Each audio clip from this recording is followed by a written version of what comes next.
Amin, amin, amin. Bahwa kita akan melihat semua dijadikan yang terbaik bagi kita.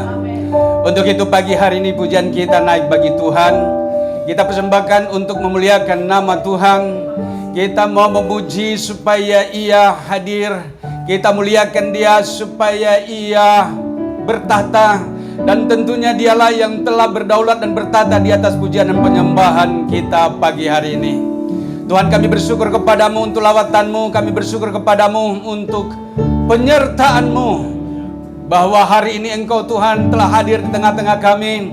Hadir di hati kami pribadi lepas pribadi. Kami sudah meninggikan dan mengagungkan Engkau. Saatnya untuk kami boleh mendengarkan kebenaran firman-Mu. Biarlah Engkau Tuhan yang mengurapi kami semua. Mengurapi hamba-Mu. Bahkan Engkau Tuhan menganugerahkan bagi kami roh hikmat dan pewahyuan. Dan Engkaulah Allah yang memberikan pengertian bagi kami lewat firman yang kami boleh baca pada pagi hari ini. Tuhan sertai kami di dalam pemberitaan firman ini dari awal pertengahan sampai pada selesainya. Tuhan pimpin sepenuhnya. Engkau Tuhan yang pakai hamba-Mu menjadi saluran berkat bagi kami semua. Tuhan Yesus, kami bersama-sama dengan semua umat-Mu yang ada di seluruh dunia ini. Kami boleh bersama-sama di saat ini khususnya yang sedang beribadah. Kami menerima satu bagian yang paling penting di dalam kehidupan kami, yaitu firman-Mu. Tuhan, kami sangat percaya jika firman-Mu bersama dengan kami, otoritas kuasa-Mu bersama dengan kami. Tentu kuasa-Mu yang ada pada kami itu berlaku mulai dari dulu sampai dengan saat ini. Dan di dalam kuasa-Mu kami menolak semua intervensi iblis, kuasa janterongan, kuasa tipu daya iblis, hikmat manusia yang dibangun atas dasar kesombongan. Kami patahkan, hancurkan kuasanya demi nama Tuhan Yesus Kristus.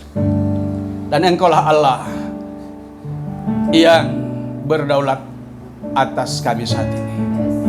Dalam nama-Mu kami berdoa dan bersyukur. Nama Tuhan Yesus, haleluya. Kita semua yang percaya kita katakan amin. Silakan duduk Bapak Ibu dikasih oleh Tuhan. Haleluya, haleluya. Ya, puji Tuhan. Sehat-sehat kita semua. Dannya kita boleh datang karena kita tahu bahwa yang terbaik dari panggilan kita adalah menyadari bahwa keselamatan dari Tuhan kita telah terima. Ada amin ya. Untuk itu Bapak Ibu dikasih shalom, shalom. Shalom ya. Puji Tuhan, kita bersyukur kepada Tuhan karena Ialah yang menganugerahkan hidup bagi kita. Dan untuk itu kita ada sebagaimana kita ada pagi hari ini. Kita boleh menikmati kebaikan-Nya, menikmati firman-Nya. Haleluya. Minggu pertama di bulan, ini bulan Juli ya. Bulan Juli masuk di semester 2 tahun 2023. Ya. Kalau saja kita tahu bahwa memang benar-benar Tuhan itu nyata hadir di tengah-tengah kita, pastinya tempat ini pasti penuh. Karena jemaat sudah melebihi dari pusing. Ya. Tetapi itu tergantung masing-masing. Ya. Kesediaan kita masing-masing untuk menyambut Raja di atas segala raja. Ya, kalau kita sadar bahwa Dialah yang telah mati di kayu salib, ya, demi untuk menebus kita, maka kita tidak akan sia-siakan waktu. Dan untuk itu Bapak Ibu yang dikasih oleh Tuhan, pada pagi hari ini saya akan sampaikan kebenaran firman Tuhan yang terambil dari surat Paulus kepada jemaat di Efesus. Kita akan membuka Alkitab kita. Saya mengajak untuk kita membaca bersama 3 ayat dari pasal 1 di Efesus 1 ayatnya yang ketiga sampai dengan ayatnya yang kelima. Untuk itu kita bangkit berdiri untuk kita boleh membacanya. Ya, kita membaca dari ayat yang ketiga sampai dengan ayat yang kelima. 3 ayat saja kita baca. Perikop dari pembacaan ini kekayaan orang-orang terpilih. Dari perikopnya saja kita sudah tahu. Ini penting bagi kita untuk kita ketahui bahwa kita adalah orang-orang yang telah ditentukan, dipilih oleh Tuhan. Kalau kita bisa baca lebih lanjut di Roma. Baik, kita baca 2, 3. Terpujilah Allah dan Bapa Tuhan kita Yesus Kristus, yang dalam Kristus telah mengaruniakan kepada kita segala berkat rohani di di dalam surga. 4. Sebab di dalam Dia Allah telah memilih kita sebelum dunia dijadikan, supaya kita kudus dan tak bercacat di hadapannya. Dalam kasih Ia telah menentukan kita dari semula oleh Yesus Kristus untuk menjadi anak-anak-Nya sesuai dengan kerelaan kehendak-Nya. Ayat 6 kita lanjutkan. Supaya terpujilah kasih karunia-Nya yang mulia yang dikaruniakannya kepada kita di dalam Dia yang dikasihinya. Amin. Silakan duduk. Haleluya. Terpujilah Allah yang kita sembah, yang telah menetapkan kita, memilih kita sejak dunia belum dijadikan. Dalam saudara dan saya saat ini telah dipilih oleh Tuhan sebelum dunia dijadikan. Bagaimana mungkin itu? Itulah keterbatasan akal kita berpikir. Hanya orang yang menerima roh Allah, yang dikaruniakan hikmat untuk memahami firman, yang dapat memahami dengan baik tentang hal ini. Makanya perikop pembacaan ini dikatakan di situ, kekayaan orang-orang yang terpilih. Apa sih kekayaan itu? Kalau kita sudah ditetapkan, dipilih oleh Tuhan, tentunya kita akan dapat memahami, mengerti dengan baik apa yang dimaksud dengan kekayaan. Pada kebanyakan orang berpikir tentang kekayaan itu adalah hal-hal yang sifatnya kelihatan, lahiriah, sesuatu yang ada, yang dia dapatkan dari dunia ini. Mungkin dia memiliki banyak harta benda. Tetapi yang dimaksud oleh Tuhan di sini bukanlah kekayaan yang ada di dunia ini. Ini sesuatu hal yang sangat penting untuk diketahui oleh setiap orang yang telah ditebusnya. Sangat disayangkan kalau kita mengaku percaya kepada Tuhan, tetapi kita tidak memahami dan mengerti isi, maksud dan tujuan daripada kebenaran firman Tuhan. Nah, oleh sebab itu dikatakan di sini, kekayaan orang-orang yang terpilih. Hanya kita yang tahu apa kekayaan yang dimaksud di sini. Paulus menegaskan tentang hal ini, bahwa hanya kepada orang yang memiliki hikmat yang dapat memahami tentang hal ini. Karena ini dalam. Makanya disebut semua isi Alkitab ini berdasarkan pengilhaman. Tidak bisa ditafsirkan dengan akal pikiran manusia yang terbatas, hanya sebesar bakpao. Kita terbatas untuk memikirkan.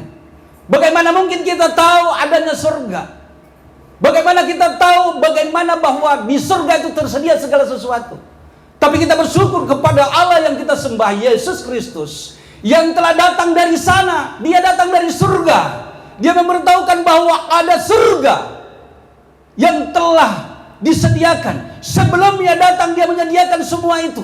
Tetapi dia katakan bahwa dia akan pergi untuk menyediakan, memperlengkapi semua untuk tempat di mana kita harus berada.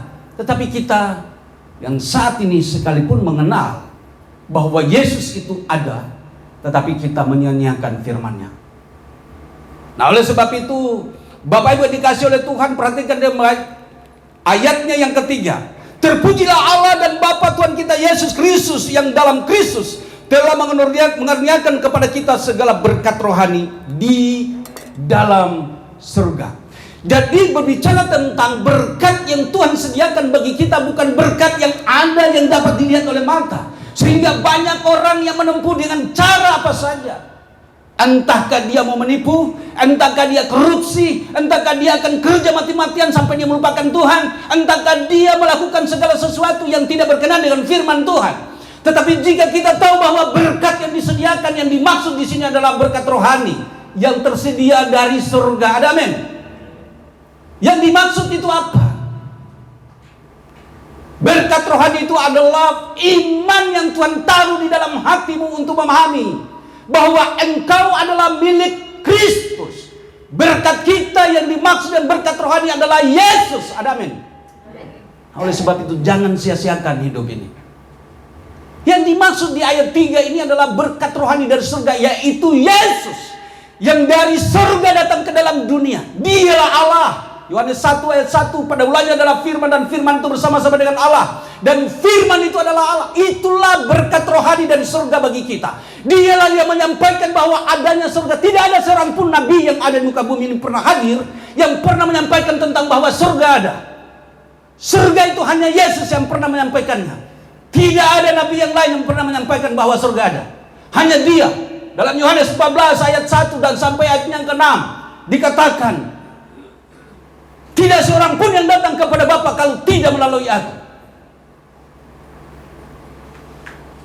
Dalam hal inilah harusnya kita paham benar bahwa firman itu penting buat saudara dan saya. Amin.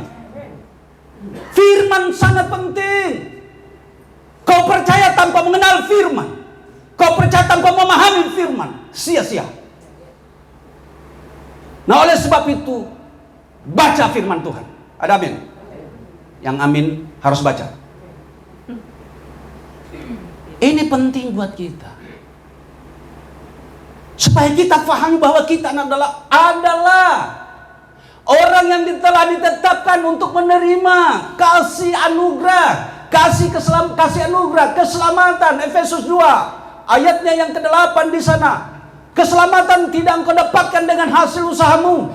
Keselamatan tidak bisa engkau dapatkan dengan caramu. Keselamatan tidak akan kau dapatkan dengan kau mengorbankan hartamu. Banyak orang yang mau beramal supaya masuk surga, enggak akan pernah terjadi hal itu. Keselamatan itu karena kasih anugerah. Amin. Setelah kita mendapatkan anugerah, baru kita melakukannya. Jangan engkau melakukan itu supaya engkau dapatkan keselamatan. Tidak akan pernah terjadi hal itu.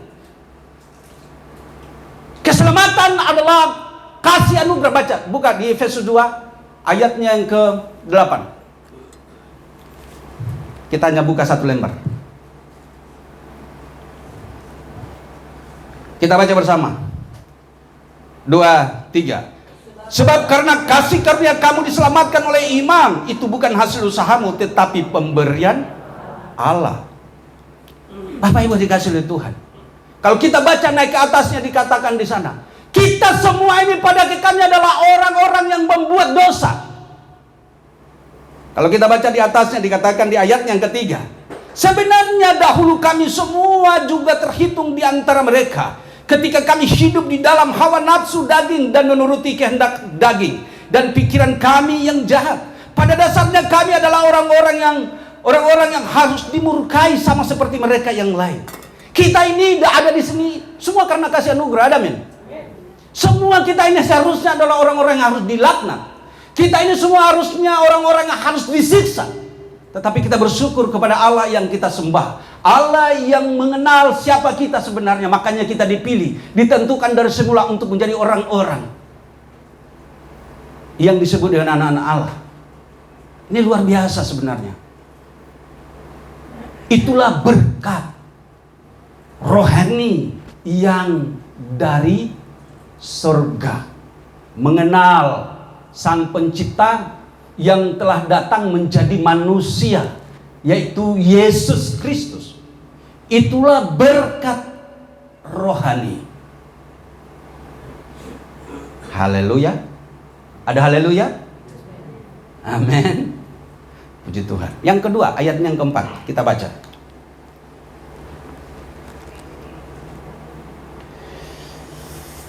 Haleluya. Kita baca bersama-sama. 2, 3. Sebab di dalam Dia Allah telah memilih kita sebelum dunia dijadikan, supaya kita kudus dan tak bercacat di hadapannya. Bapak Ibu yang dikasih oleh Tuhan, untuk menjadi orang-orang yang mewarisi harta kekayaan rohani, ya, harusnya kita sadar bahwa kita dipilih, tentunya harus hidup benar. Amin. Hidup kudus. Dikatakan demikian, makanya dalam 1 Petrus 1 ayatnya yang ke 16, kita boleh baca, kita buka.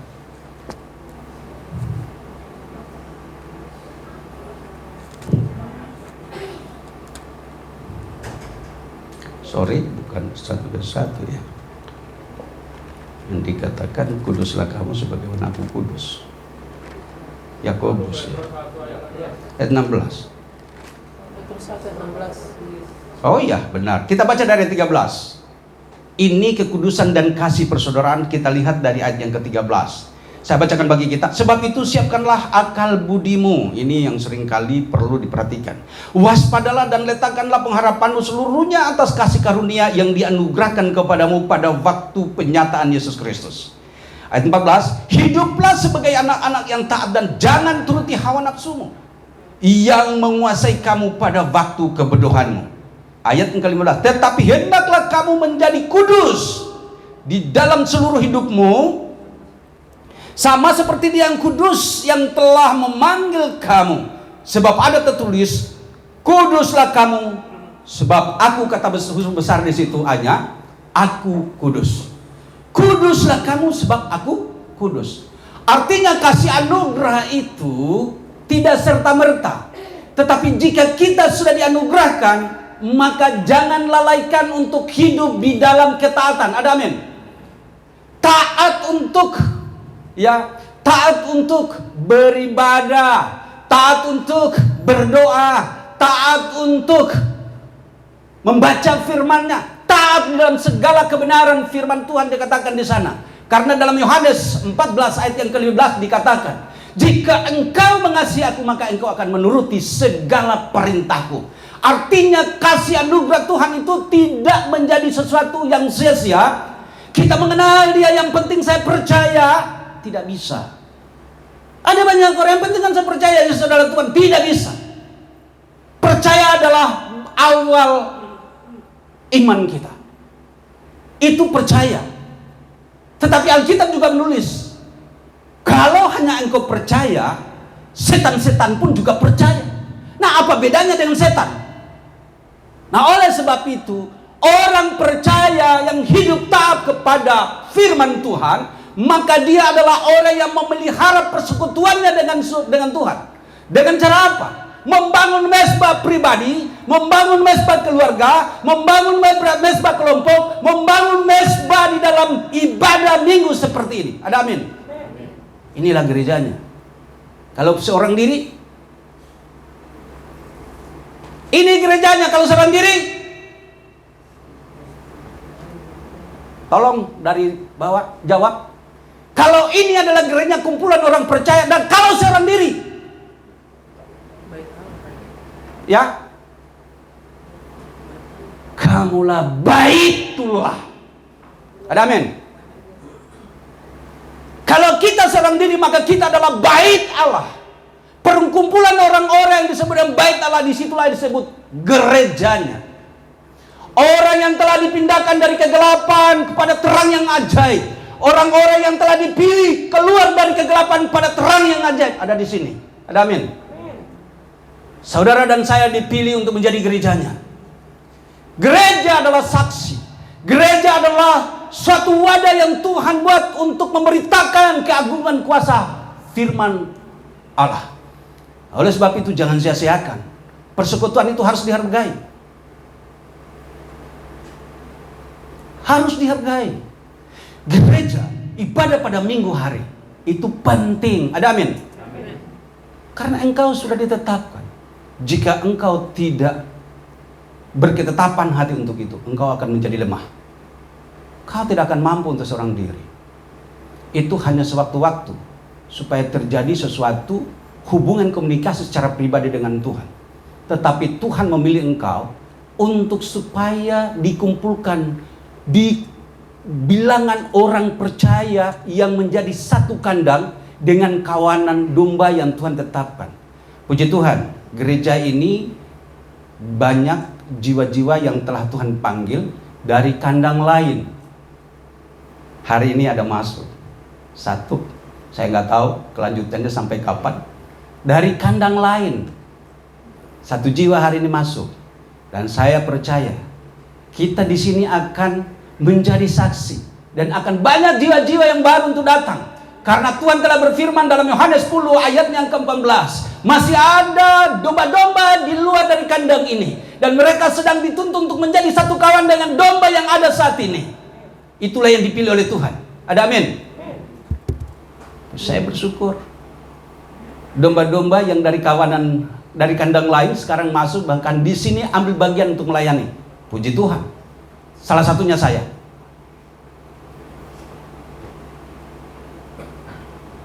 Kira-kira udah tahu itu ya.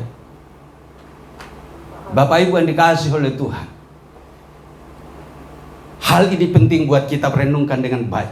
Jangan sia-siakan keselamatan yang Tuhan anugerahkan kepadamu. Ayat 4 kembali saya bacakan. Sebab di dalam Dia Allah telah memilih kita sebelum dunia dijadikan. Ini luar biasa. Saya pikir saya sudah benar, saya hidup taat. Saya sebagai orang yang memiliki iman yang lain sebelumnya, saya adalah orang yang taat. Kewajiban saya untuk sebagai orang yang memiliki satu iman, saya tetap pertahankan. Bahkan saat di dalam kondisi yang sulit bagi saya untuk saya lakukan, saya tetap taat untuk melakukannya. Sewaktu-waktu saya harus berbuka puasa, dan saya punya kesenangan untuk buka puasa di atas pohon kelapa yang tinggi. Saya hanya bawa gula, saya persiapkan, begitu bunyi suara yang menyatakan bahwa sudah saatnya buka puasa, saya campur gula dan saya minum. Saya berbuka puasa di atas pohon kelapa. Itu kesenangan saya. Luar biasa. Di usia SMP itu saya melakukan hal itu. Saya senang sekali. Saya sangat senang untuk hal itu. Tapi saya berpikir, apakah masih ada yang lebih daripada itu? Bapak Ibu dikasih oleh Tuhan, semua itu harus dilewati. Tantangan dan rintangan harus dilewati, dan jangan kita berhenti untuk menuntut, ya, untuk menuntut kebenaran daripada Allah, karena Dia mau supaya kita semakin giat untuk datang kepada Tuhan, menanyakan kalau di sana ada sesuatu pernyataan, tunjukkanlah jalan yang benar. Tetapi Yesus mengatakan, Akulah jalan dan kebenaran dan hidup. Tidak seorang pun yang datang kepada Bapa kalau tidak melalui Aku. Ada amin? Dialah jalan, kebenaran, dan hidup. Yohanes 14 tadi sudah sebutkan tadi. Nah, Bapak Ibu dikasih oleh Tuhan, kita ini sudah ditentukan. Bahkan saya berpikir bagaimana mungkin kita sudah dijadikan sebelum dunia ada. Orang tua kita aja, nenek moyang aja kita belum ada. Tapi Tuhan memiliki rencana yang agung di dalam semua kerinduannya. Bukankah Tuhan yang menciptakan langit dan bumi? Kejadian 1. Pada mulanya Allah menciptakan bumi, belum terbentuk apa-apa. Di dalamnya belum ada apa-apa, termasuk manusia belum. Tapi kenapa dikatakan bahwa sebelum dunia dijadikan? Itulah pola dan hakikat Allah. Ya, pikiran Allah tidak dapat diselami. Tetapi orang yang percaya kepadanya dapat memahami. Makanya harus memiliki hikmat. Makanya dikatakan di ayatnya yang lebih lanjut di sana ada bicara tentang, kita baca ya, di ayat yang ke-7 dikatakan, sebab di dalam Dia dan oleh darahnya kita beroleh penebusan, yaitu pengampunan dosa menurut kekayaan kasih karunia-Nya yang dilimpahkannya kepada kita dalam segala hikmat dan pengertian. Artinya bahwa Tuhanlah yang menganugerahkan hikmat kepada kita untuk dapat mengerti firman-Nya. Ada amin? Dialah yang memberikan kepada kita satu pemahaman yang di luar dari kemampuan nalar kita untuk berpikir. Tapi jika kita mengerti, kok Tuhan menciptakan kita sebelum dunia dijadikan, wah ini kan luar biasa. Berarti kita ini adalah orang-orang yang ditetapkan. Benar. Ya, benar bahwa kita inilah yang ditetapkan oleh Tuhan. Sebelum kita ada di dalam dunia ini, Tuhan sudah menetapkan kita. Dia sudah memilih kita untuk menjadi anak-anaknya. Ada amin? Kita baca lebih lanjut lagi. Dikatakan di ayatnya yang ke-15. Karena itu setelah aku mendengar tentang imanmu dalam Tuhan Yesus dan tentang kasihmu terhadap semua orang kudus, aku pun tidak berhenti mengucap syukur karena kamu, dan aku selalu mengingat kamu dalam doaku. Ini Paulus mengatakan dia mengingat kita, mengingat orang-orang dia layani di dalam doanya, dan minta kepada Allah Tuhan kita Yesus Kristus, yaitu Bapa yang mulia itu, supaya Ia memberikan kepadamu roh hikmat dan wahyu untuk mengenal Dia dengan benar. Ini kan luar biasa kan? Oleh tuntunan daripada Tuhan, oleh hikmat, oleh roh hikmat dan pengetahuan yang benar, itulah yang ada pada saudara dan saya. Nah, itulah kenapa kita dapat memahami, oh iya ternyata penting kita ini untuk hidup ya di dalam kebenaran.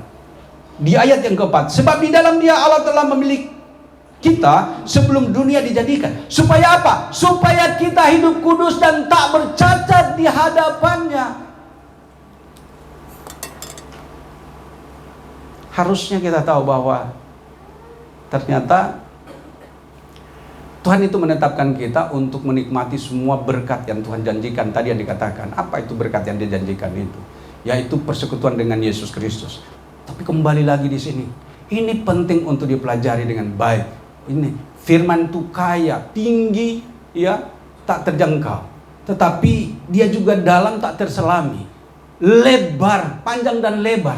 Ini sesuatu hal yang luar biasa. Tetapi sesuatu yang tidak dijangkau itu, tidak dapat dijangkau itu, Ia katakan Tuhan itu tidak jauh dari kita. Dalam Roma 8 ayat 10, di sana juga dikatakan bahwa Allah itu dekat dengan kita. Ada amin? Allah itu teramat dekat dengan kita. Coba kita buka di dalam Roma 10 ayat 8, ya. Kita boleh membaca banyak ayat, ya. Roma 10 ayat 8 dikatakan demikian.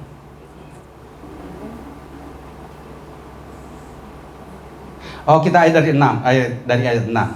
Tetapi kebenaran karena iman berkata demikian. Jangan katakan di dalam hatimu, siapakah yang akan naik ke surga, yaitu untuk membawa Yesus turun. Atau siapakah yang turun ke jurang maut, yaitu untuk membawa Kristus naik dari antara orang mati. Tetapi apa katanya? Ini firman itu dekat kepadamu, yakni di dalam mulutmu dan di dalam hatimu. Itulah firman iman yang kami beritakan. Firman itu dekat. Allah itu dekat dengan engkau. Jangan kau katakan, aduh Tuhan itu sulit untuk dijangkau. Benar. Tapi jika kita menjaga kebenaran, nilai-nilai kekudusan kita tetapkan dalam hidup kita, maka Allah itu tidak jauh, tetapi Allah itu melekat pada diri orang yang percaya kepadanya. Ada amin? Dalam Ulangan 30 juga di sana disebutkan. Ayatnya yang ke 11, 12, 13 sampai dengan 14 kita buka juga. Oke. Supaya kita ngerti. Ulangan.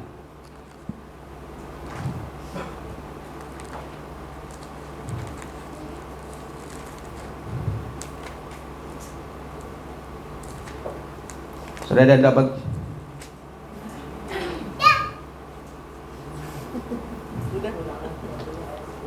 Ulangan 30 ayatnya yang ke 11 kita baca bersama-sama. 2, 3. Sebab perintah ini yang kusampaikan kepadamu pada hari ini tidak terlalu sukar bagimu dan tidak pula terlalu jauh. Tidak di langit tempatnya sehingga engkau berkata, siapakah yang akan naik ke langit untuk mengambilnya bagi kita, untuk memperdengarkannya kepada kita, supaya kita melakukannya. Ayat 13, juga tidak di seberang laut tempatnya sehingga engkau berkata, siapakah yang akan menyeberang ke seberang laut untuk mengambilnya bagi kita dan memperdengarkannya kepada kita supaya kita melakukannya. Ayat 14, tetapi firman itu sangat dekat kepadamu, yakni di dalam mulutmu dan di dalam hatimu untuk dilakukan. Itulah firman iman yang disampaikan, yang kita harus tahu bahwa ternyata Tuhan teramat dekat dengan saudara dan saya. Di mana tempatnya Tuhan itu? Apakah ada di langit yang ketujuh? Dia dekat dengan milik kepunyaan yang dipilih, yang ditetapkan, yang dipilih untuk menerima berkat-berkat surga, ya, yang rohani, berkat-berkat rohani yang dari surga. Dialah yang hadir dalam hati saudara dan saya, makanya engkau disebutkan bait Allah. Karena engkaulah yang dipilih, ditetapkan untuk menjadi kediaman Roh Kudus. Dia mau supaya engkau bangkit menjadi saksi. Engkau bangkit dan pergi memberitakan Injil Kristus. Jangan kita diam saja, tetapi kita memiliki satu tanggung jawab untuk pergi memberitakan kebenaran firman Tuhan.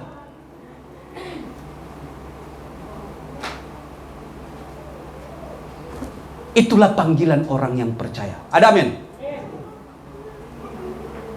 Makanya di dalam 1 Korintus 3 ayat yang ke-16. Tidak tahukah kamu bahwa kamu adalah bait Allah, di mana roh Allah berdiam? Ayat 7. Siapa yang membinasakan bait Allah, maka Allah akan membinasakan dia. 17. Sebab siapa yang membinasakan bait Allah, maka Allah akan membinasakan dia. Sebab bait Allah kudus, dan bait Allah adalah kamu. Tadi saya sudah jelaskan. Ini kumpulan orang percaya disebut gereja, tapi terdiri dari orang-orang yang telah didiami oleh Roh Kudus. Maka kita adalah orang-orang yang ditetapkan Tuhan untuk menjadi tempat kediaman rohnya. Makanya kalau kita pergi, jangan kau katakan, aduh saya belum ngerti firman. Enggak. Pergi saja dengan iman, Tuhan akan memperlengkapi engkau. Amen. Ada amin? Dia akan memperlengkapi, karena ia pernah berkata dalam Matius berapa dikatakan di sana, jangan engkau takut tentang apa yang kau akan perkatakan, sebab aku akan menaruh rohku, aku menaruh perkataanku di bibirmu untuk engkau berbicara. Ya, disinilah sebenarnya. Jangan pernah takutkan tentang imanmu, percaya saja. Tuhan akan menyertaimu. Ada amin? Amin. Dia akan memperlengkapi kita. Oke, yang ketiga, kembali ke pembacaan kita. Luar biasa. 1 Petrus di Efesus 1 ayat yang ke-5 terakhir. Kita baca bersama 2, 3. Dalam kasih ia telah menentukan kita dari semula oleh Yesus Kristus untuk menjadi anak-anaknya sesuai dengan kerelaan kehendak-Nya, supaya terpujilah kasih karunia-Nya yang mulia yang dikaruniakannya kepada kita di dalam Dia yang dikasihinya. Bapak Ibu dikasih oleh Tuhan, dari ayat ini kita tahu bahwa ternyata kita ditetapkan, dipilih untuk menjadi saksi. Kemanapun kita pergi, ada tanggung jawab kita sebagai orang yang telah ditebus. Ada amin? Kita harus sadar bahwa kita adalah orang-orang yang harusnya menjadi saksi. Ya. Kalau Rasul Paulus pernah mengatakan bahwa kita ini adalah bait Allah, di mana roh Allah berdiam. Di situ dikatakan bahwa firman itu telah menjadi manusia atau telah menjadi daging, yaitu Yesus Kristus.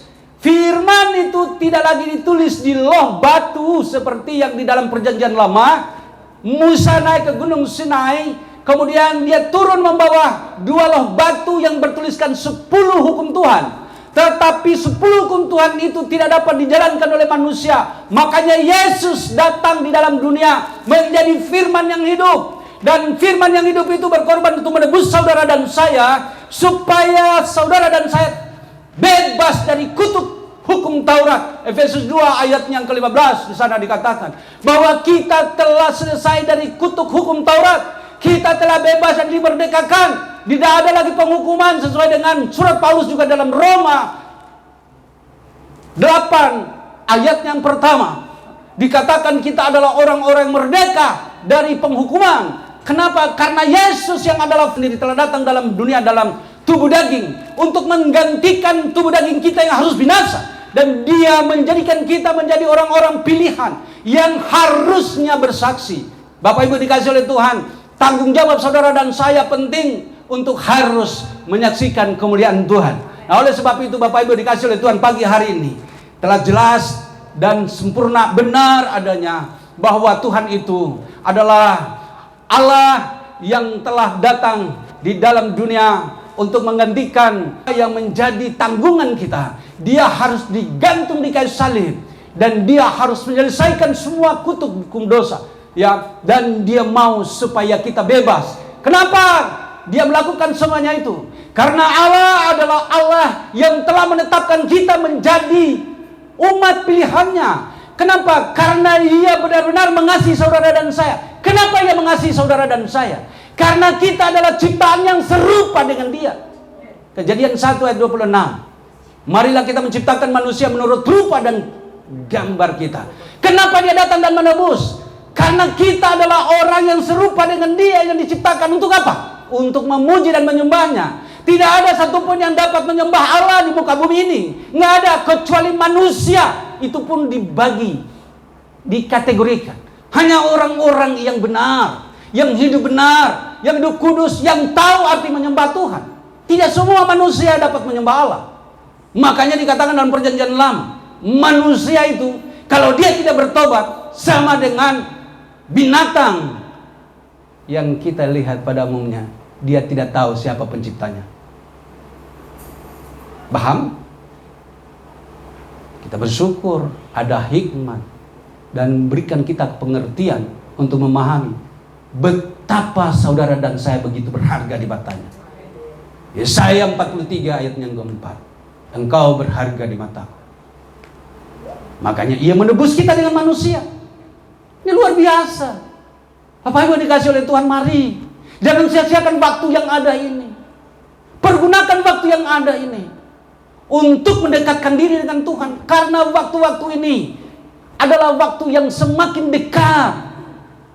Semakin dekat. Tetapi banyak orang yang menyanyiakan waktu itu. Dia berpikir mungkin dia akan hidup 1000 tahun lagi. Enggak. Sekuat-kuatnya engkau akan hidup 100 tahun bahkan 120 tahun. Itu dalam Kejadian 6 ayat yang ketiga dikatakan di sana. Manusia tidak akan hidup selama-lamanya. Tetapi ia akan hanya hidup di usia sampai dengan usia 100, sebanyak tinggi-tingginya 120. Kenapa? Karena manusia sudah jatuh di dalam dosa. Memiliki keterbatasan. Kalau manusia dulu bisa sampai 900, ya, hampir 1000. Siapa yang paling tua? Itu salah. Ya. Ini luar biasa. Baca Alkitab supaya kita tahu. Oh iya. Dan kita bersyukur kepada Tuhan. Kalau pagi hari ini disingkapkan kebenarannya bagi kita. Jangan sia-siakan. Baca Alkitab. Kalau di sini ada pembacaan Alkitab, ada yang 3 pasal, ada yang 5 pasal tadinya. Masih ada 2 pasal nggak? Masih ada 2 pasal. Ikut. Jangan bilang kayak baca koran. Koran aja kita mau untuk supaya kita baca mengetahui tentang keadaan dunia ini. Bagaimana dengan kita orang percaya dan membaca Alkitab supaya kita tahu tentang surga dan kita tahu siapa Allah yang kita sembah? Kita terlalu sombong. Membaca nantinya putus-putus. Baca saja. Taat saja. Ada amin. Baca firman Tuhan. Bagaimana engkau sebut orang percaya tidak baca firman Tuhan? Baca.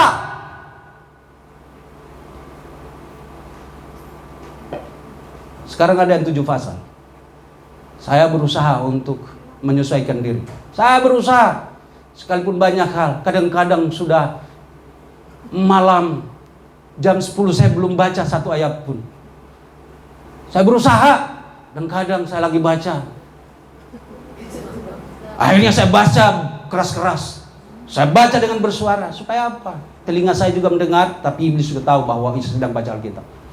Iblis pan senang. Kalau kita lagi baca firman, dia serang. Saya ngantuk.